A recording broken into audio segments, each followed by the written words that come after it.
welcome to Live, Work, Play, the City of Dalton podcast. I'm Bruce Frazier, your host, and also the communications director for the City of Dalton. It's been a while since we've recorded a new episode of the podcast, and we apologize for letting summer get in the way of the show, but we're back, and we're getting the show back on the road once again. And speaking of the road, we're joined for this edition of the podcast by the man who makes sure our roads are running as they should be, Chad Townsend, the director of the Dalton Public Works Department. Chad, welcome to the show. Thank you for having me.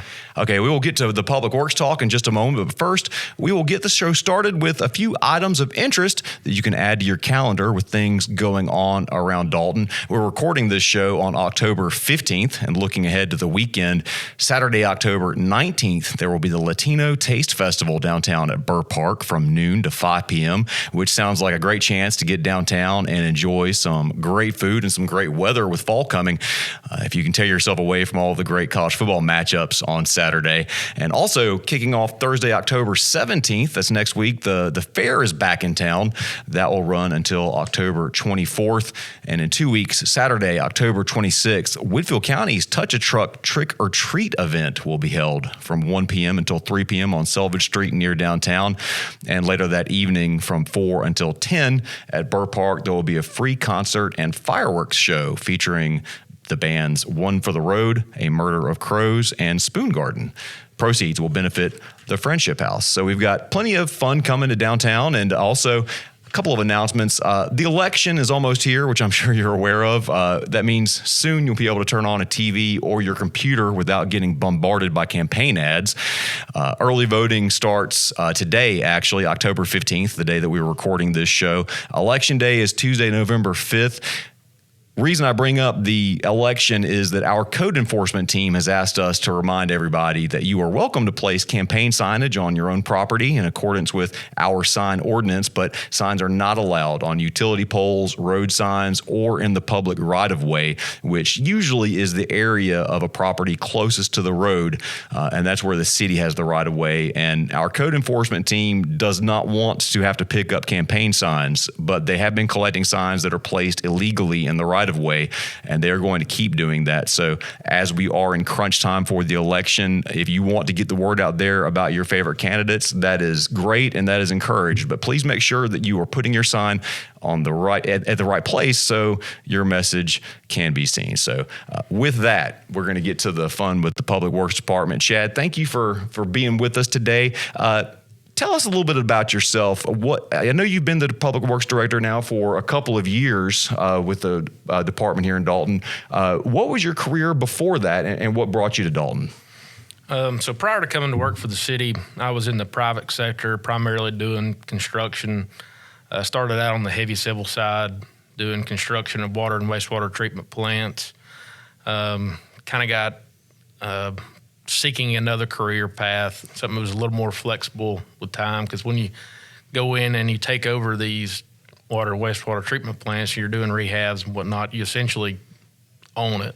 You're there constantly. If there's an issue with the plant, I mean, it's like you're the one that's actually physically running the plant yourself. So, I got tired of the 70-hour work weeks and sought something that was a little more desirable as it relates to, my free time and whatnot. So then I got into doing site work, still doing utilities, so on and so forth, doing residential and commercial developments around Atlanta, and pretty well did that for roughly 10 years. I've always had the desire to come back to North Georgia, being born and raised in Chatsworth.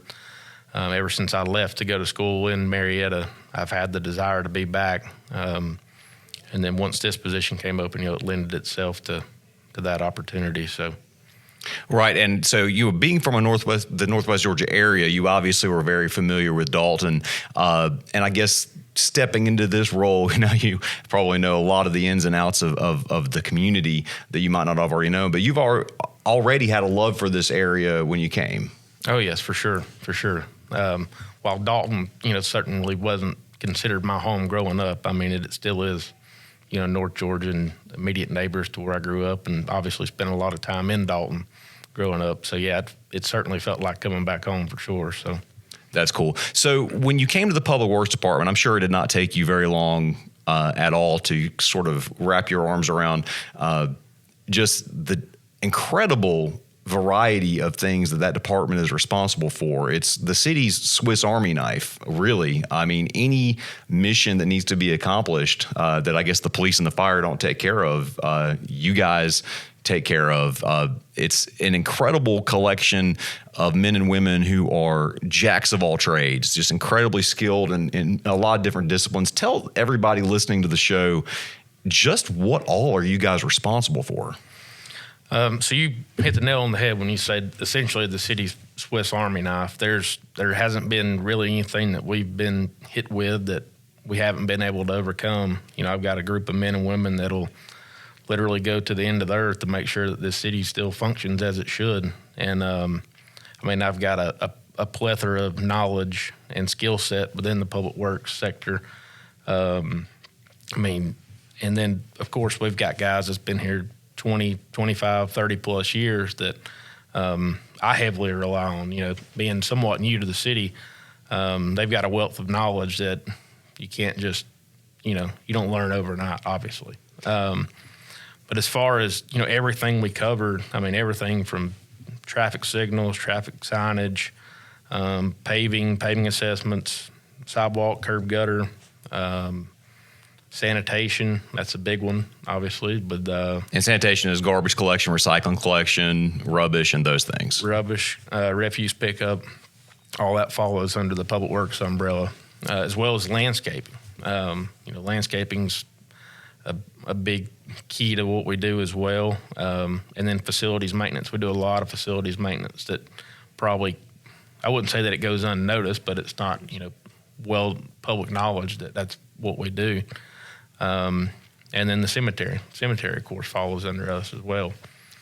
And so when you're talking, those are the big headings, and then under each one of those headings, there's just so much little stuff that you guys get into.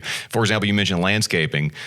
Probably most people know you guys are responsible for mowing the right-of-ways, but you also are responsible for a lot of the beautification things that go along. And some of our public works projects involve aesthetics and making sure things look good after we're done with them. So that also falls under you guys. Right. Like, I mean, just like this week, we're downtown putting seasonal color in, getting ready for the fall. We've got various planters all throughout downtown, as well as, you know, other parts throughout the city that we do as well. Sure. So, I mean, you're talking about a bunch of people that maybe you don't think of as having green thumbs, but you guys are hanging the planters downtown with all the flowers. And then, of course, we're getting closer to the holiday season. You guys are the ones that get out and do the Christmas decorations around downtown and all that good stuff too. So really, there's never any downtime for you guys. That's right. That's right. So the sanitation team, I wanted to give a special shout out to, and if people that follow our Facebook page, the City of Dalton City Hall page, probably already know about this because I just thought it was so impressive.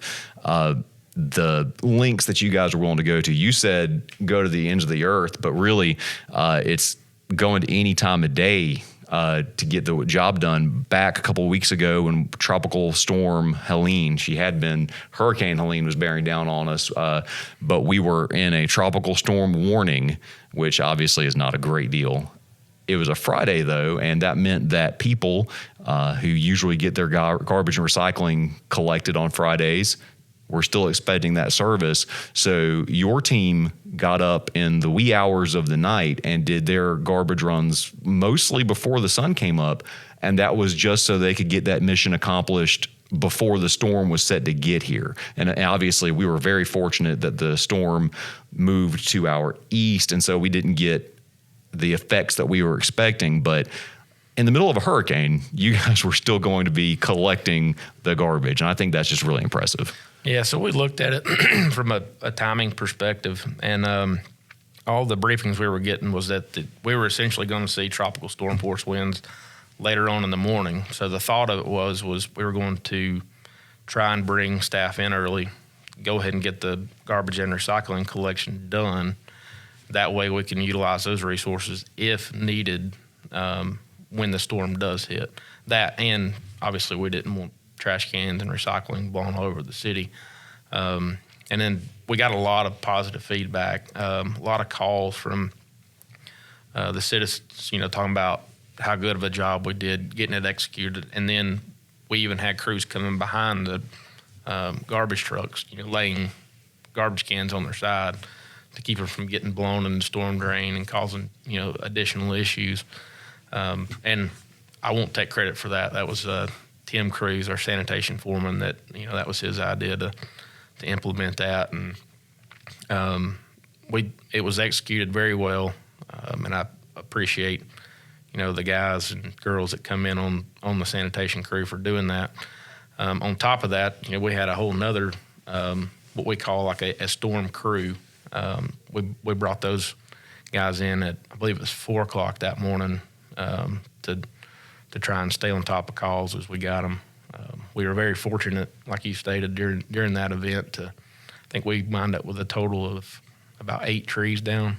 But nothing too significant. So right, and so I think a lot of people, when they think about first responders, obviously they think about police officers, obviously they think about firefighters, emergency medical personnel, but your department is a crucial part of the first response to emergencies in our community. And whenever they set up the emergency operations center at the 911 center, when we know that there is going to be either, a significant storm event, whether it be a hurricane or also winter weather is a big deal, or if there's some other kind of emergency, the Public Works Department is included in that response just so you guys can coordinate with the other agencies because, for example, if a fire truck needs to get someplace because of a fire or a medical response, the roadway has to be clear. So if we have trees down, if we have icy patches on the roadway, you guys are a part of that response and you go with those trucks, right?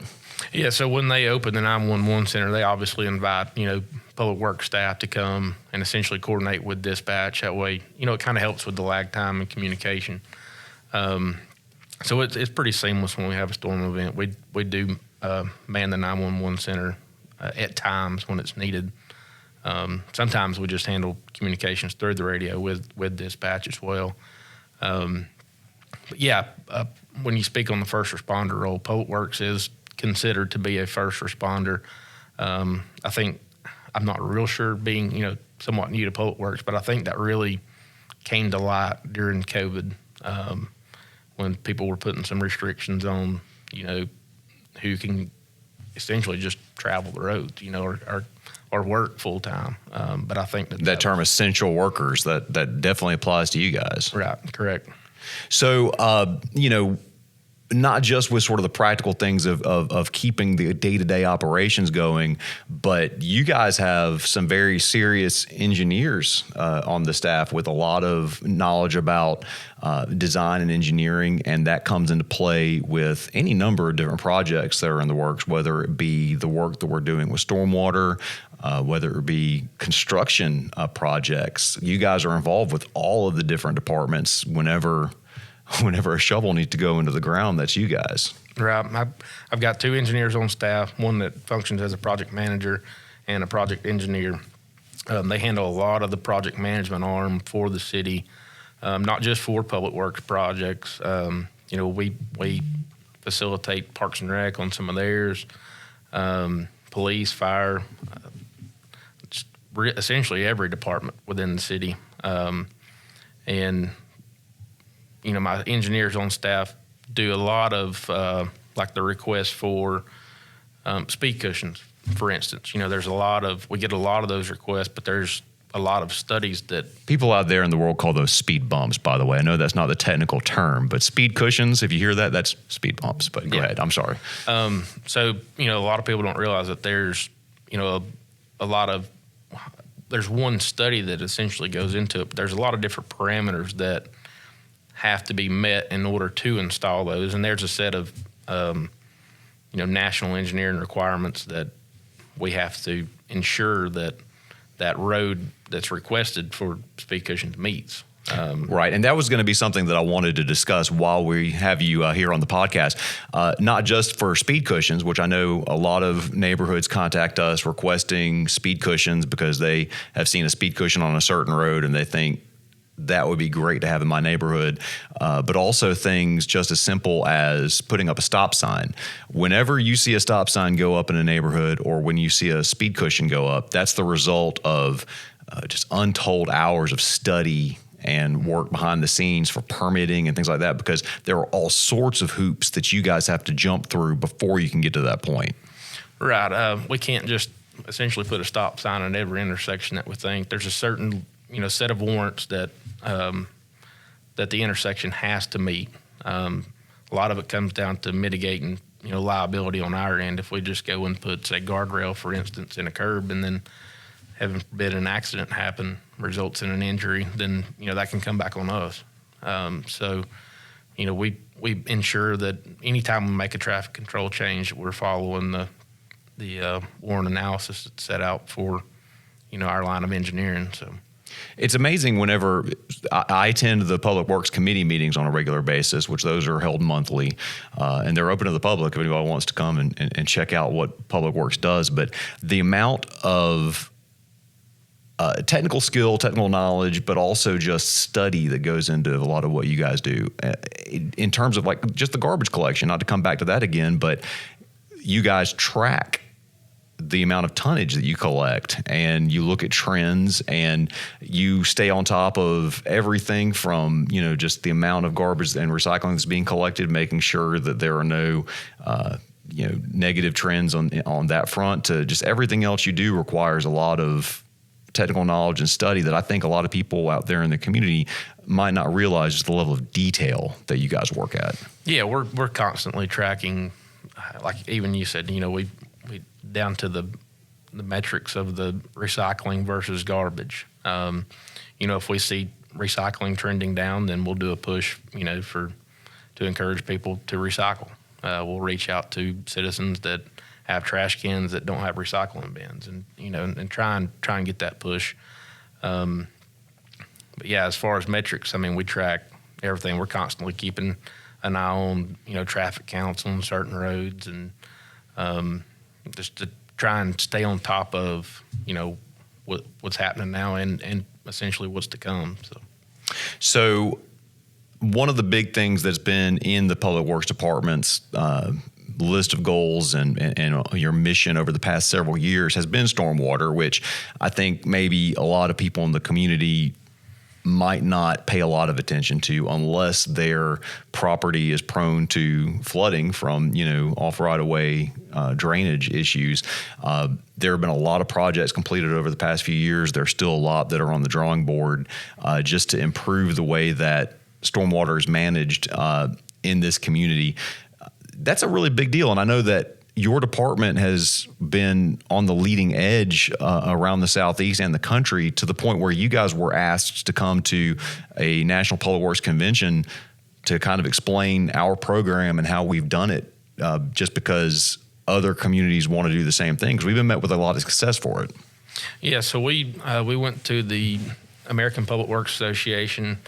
It was called PWX a couple of weeks ago. It was actually hosted in Atlanta this year, so it was a good opportunity for us to come and speak. We spoke on the ordinance revision that allows us to do what we currently do now. Everything from the kind of citywide study that we've done to even brought it down to a more narrow scale and talked to specific jobs. We spoke to a room of about 300 people and got a lot of good feedback. And we heard a lot of, how did y'all get to this point? Which I think obviously the ordinance revision allows us to do a lot of what we do now, but it was very eye-opening to, a lot of the people that attended, that it is possible, and the work that we've done is the impacts that it provides, and the visual appealingness of it really kind of opened a lot of eyes in the room. So it was neat to be a part of, and neat to see where it's going. So at any given time, the Public Works Department has a lot of different projects, either with shovels in the ground or on the drawing board or just in development. What are some of the projects that you're most excited about working on? We've got quite a few finishing up. There's two really exciting parts of a project for me is A, when they start, and B, when they finish. Sure. So kind of what's on my radar now is the few that we have wrapping up. Prater Alley next to City Hall is one. I'll be really happy to see that one get landscaped. We've had really good success out there, had a great contractor on it. That project went very smooth. It was a tough project, but the contractor executed well. We're wrapping the one up on Huntington Road. Actually, it finished last week. Landscaping's in, and very, very pleased with the turnout. We've got some very positive feedback from the people in the neighborhood. So we're glad to get that feedback and glad to see, some of these stormwater projects finishing so we can go on to the next one. And one of the things that I appreciate about your department, and I'm sure anybody that lives in the city does, is the fact that you guys really pay a lot of attention to the bottom line and trying to get these projects delivered as cheaply as possible. And you're able to do a lot of the work yourself. Obviously, when we're building the new John Davis Recreation Center or a big scale project like that, we have a construction contractor that comes in to do that work that we're not necessarily set up to do ourselves, but the demolition work, the site work, and a lot of that different stuff you guys can accomplish, and not just with the equipment you have, but also with the skilled workers that you guys have. That is something that saves the city a lot of money. Oh yeah, yeah, and my guys certainly love it when I tell them we've got a big demo job to go to. So, well, if a building needs to be knocked down, or if you guys need to dig a hole, you guys are very good at that. I've been impressed with just how fast you guys can not only get a building demolished, but also cleared off. I mean. I need to make sure not to make you guys mad, I think, because I can turn around, my house won't be there very long. So our city administrator is the former public works director. He's your immediate predecessor. So it's got to be helpful to have that kind of institutional knowledge on board still, and also just have that kind of working relationship with City Hall where the people that are running the city obviously have an intimate knowledge of how your department works. Yeah, and obviously Andrew's a great resource to have. I believe he was in the public works sector for approximately 12 years prior to going to City Hall, so there's a wealth of knowledge there, and I still continue to reach out to Benny Dunn at times, just trying to pick his brain on a couple things and get some historical data out of him as well. So. Well, Andrew did know that you were going to be on the podcast, so he actually gave me a list of questions and engineering formulas to quiz you on while I had you here. Are you ready? Let me get my engineering staff online. I'm just joking. He just said to ask you some tough questions. So the last thing I'll sort of wrap things up with, because maybe not everybody's as big into public works and all that nerdy stuff as we are. Tell me a little bit about some of your employees. I know that you would love to go through your entire roster, but I don't think that people fully understand just how talented, just how skilled, and just how dedicated, your staff is. Over the years, they have developed different processes to do things more efficiently and, more sort of effective with the dollars to make them go further, whether it be our winter weather responses, whether it be just, mapping out our collection routes better for garbage and stuff like that. And also just going the extra mile to make sure the city looks good, operates well. Just tell us about some of your folks that you got over there. So I can't single-handedly list any one specific out. Sure. But just for instance, like I stated earlier, about how I've got, every one of my men and women would go to the ends of the earth to make sure that the city functions right. But like for storm call-outs, for example, I have people just show up at the drop of the hat that are foremans that have been here for, 20 plus years that aren't necessarily on a storm crew, that don't, have anything to do with the streets or the landscaping or anything. They show up because they know just at any given time an extra hand is needed. So just the level of dedication and the level of pride that is in the public works department is unheard of. Yeah. And I'm glad you used the word pride, because that's what I see every time that I spend any time over there in your building and working with your employees on any kind of a project, is just the amount of pride they take in their work and in this community. And anybody that loves Dalton should love Dalton Public Works just because of the level of dedications over there. It's really impressive. Yeah, yes, it is. I inherited a very well-oiled machine full of great men and women. And you haven't broken it yet. Not yet. Well, Chad, thanks for being with us on the podcast. And, we'll be back with more episodes of the Live, Work, Play podcast soon. Again, sorry for our summer break there, but we're going to be getting back into your podcast machine soon with more information about what's going on in the city of Dalton. And also make sure that you are signed up to receive our weekly email newsletter. Just go to our website, daltonga.gov/newsletter, and you can sign up there and get weekly reports from the city government. Until next time, we'll see you soon.